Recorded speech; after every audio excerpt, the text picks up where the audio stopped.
माताओं ने अपने सपूतों को धधक की ज्वाला में झोंक दिया, कितने के सुहाग के सिंदूर धुल गए। तत्पश्चात यह सपना 15 अगस्त 1947 को साकार हुआ।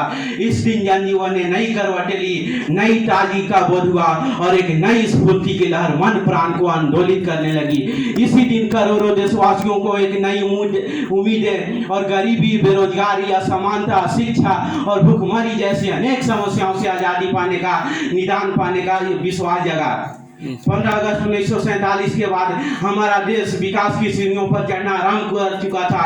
समय और परिस्थिति बदलती गई, हमारे देश पर अनेक आपदाएं और विपदाएं आई। इन सभी परिस्थितियों को झेलते हुए विकास की कदम बढ़ती गई और अंततः इन समस्याओं से भी आज़ादी मिलती गई। आज आज़ादी के 76 वर्ष हो गए, हमारा देश हर क्षेत्रों में विकासशील है, फिर भी हमारे देश में उन सारी समस्याएं समाप्त नहीं हुई है। आज भी गरीबी जैसी समस्या, बेरोजगारी जैसी समस्या, अशिक्षा जैसी समस्या, बेरोजगारी जैसी समस्या, ये सब उपस्थित है जो राष्ट्र के विकास में बहुत बड़ी चुनौती है। इन सभी बुराइयों से निदान पाने के बाद ही हम भारत को विकसित राष्ट्र की श्रेणी में ला सकते हैं। हम सभी ने भारत को 2047 तक एक विकसित राष्ट्र बनाने का लक्ष्य निर्धारित किया है। इस लक्ष्य को पूर्ण करने के लिए हमें अपने कर्तव्यों का ईमानदारी पूर्वक निर्वहन करना होगा। हमारा देश तब उन्नति करेगा जब यहाँ के लोग उन्नति करेंगे। हर व्यक्ति के पास भोजन, वस्त्र, आवास, शिक्षा और चिकित्सा जैसी बुनियादी आवश्यकताएं पूर्ण होनी चाहिए, तब जाकर हमारा देश विकसित देशों की श्रेणी में आएगा। आज हम लोगों का सपना है कि उस समय तक भारत का 100 वर्ष पूर्ण हो जाएगी और उस समय तक भारत को शिक्षा के क्षेत्र में, चिकित्सा के क्षेत्र में, विज्ञान और तकनीकी के क्षेत्र में चरम ऊंचाइयों पर होनी चाहिए।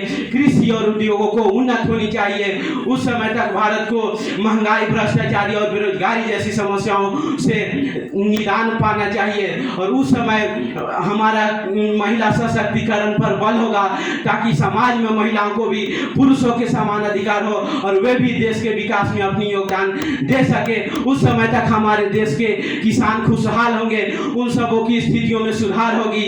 उस समय तक शासन प्रशासन व्यवस्था में सुधार होगी और उस समय हमारा देश एक विकसित देशों की श्रेणी में आ जाएगा।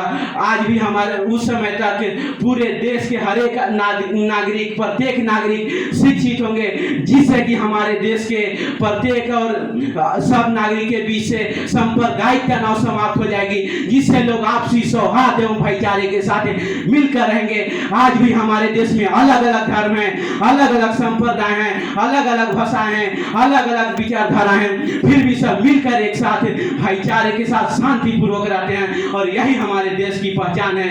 अंततः हमारा देश 2047 तक पूरी दुनिया में एक मिसाल बनकर उभरेगा और हमारा देश बहुत जल्द ही विश्व गुरु कहलाएगा। इन्हीं चंद शब्दों के साथ यह कहते हुए अपनी वाणी को विराम देता हूँ कि मैदानगिरी वनों में हरियाली लहकती आनंदमय जहाँ है, वह देश कौन सा है जिसके अनंत धन से धरती भरी पड़ी है संसार का शिरोमणि। वह देश कौन सा है पृथ्वी निवासियों को जिसने प्रथम जगाया, शिक्षित किया, सुधारा। वह देश कौन सा है छोरा स्वराज त्रिनवत आदेश से पिता के, वह राम था जहाँ पर। वह देश कौन सा है निष्पक्ष न्यायकारी जन जो पढ़े लिखे हैं वे सब बता सकेंगे। वह देश कौन सा है 40 कोटि भाई से वक सपूत जिसके भारत सिवाय दूजा। वह देश कौन सा है, वह देश कौन सा है। जय हिंद, जय भारत।